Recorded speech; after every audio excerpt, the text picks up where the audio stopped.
Hello दोस्तों, कैसे हैं आप सब। आइए इस वीडियो में बात करते हैं कि क्या बड़े भाई की स्वयं अधिग्रहित संपत्ति में एक छोटा भाई हिस्से का दावा कर सकता है।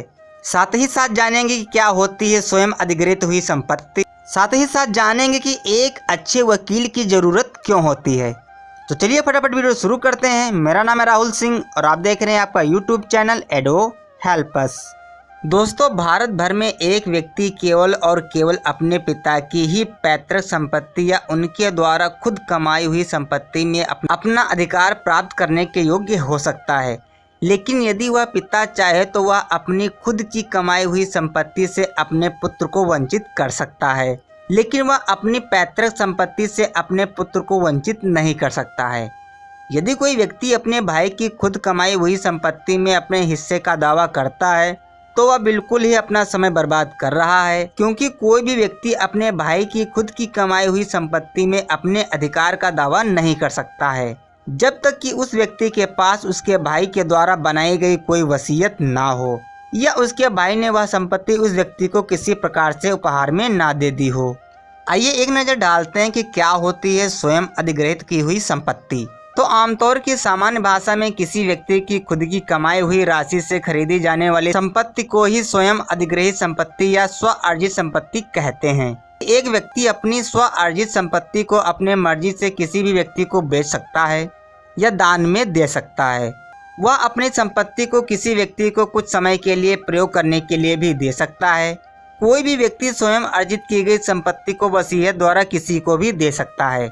इसके लिए यह जरूरी नहीं है कि वह किसी परिवार के व्यक्ति के नाम ही वसीयत कर सकता है, वह किसी अन्य व्यक्ति को दान या उसके नाम वसीयत भी कर सकता है। आपको बता दें कि मुस्लिम कानून के अनुसार अपनी 1/3 संपत्ति से अधिक की वसीयत नहीं की जा सकती है। अगर कोई व्यक्ति अपनी वसीयत बनाए बिना मर जाता है तो मरने वाला व्यक्ति जिस क्षेत्र या राज्य का होता है उस राज्य में लागू कानून से तय किया जाता है कि उस व्यक्ति की संपत्ति की उसकी मौत के बाद किस प्रकार बंटवारा किया जाएगा। आपको बता दें कि आमतौर पर बिना वसीयत के मरने वाले व्यक्ति की संपत्ति में उसके सभी उत्तराधिकारियों को समान अधिकार दिया जाता है। इसका मतलब उस व्यक्ति को और उसके सभी भाइयों को उनके पिता द्वारा कमाई हुई स्व अर्जित की हुई संपत्ति में उस व्यक्ति के सभी बच्चों को बिना किसी वसीयत के ही समान अधिकार प्राप्त होते हैं।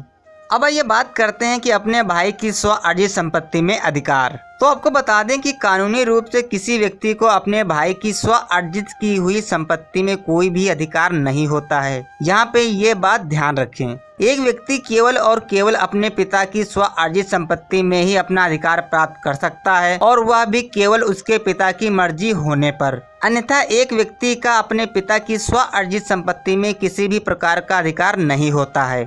वह केवल और केवल अपने पिता की दया पर ही उनके घर में रुक सकता है और अपने पिता की स्व अर्जित संपत्ति का प्रयोग कर सकता है।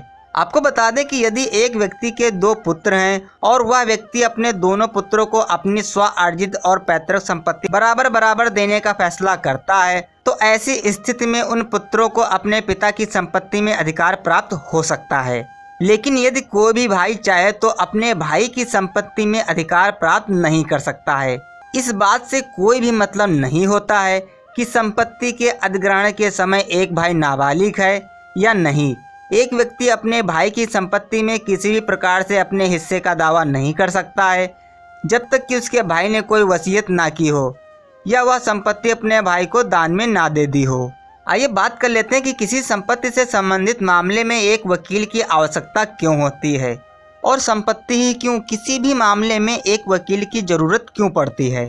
तो आपको बता दें कि भारत के न्यायालयों में अधिकांश मामले संपत्ति से ही जुड़े हुए होते हैं। जैसा कि हम सभी जानते हैं, संपत्ति से संबंधित कई प्रकार के मामले बन सकते हैं, जैसे बंटवारा, पंजीकरण या संपत्ति पर कब्जा होना और अपना हिस्सा प्राप्त करने के मामले आदि।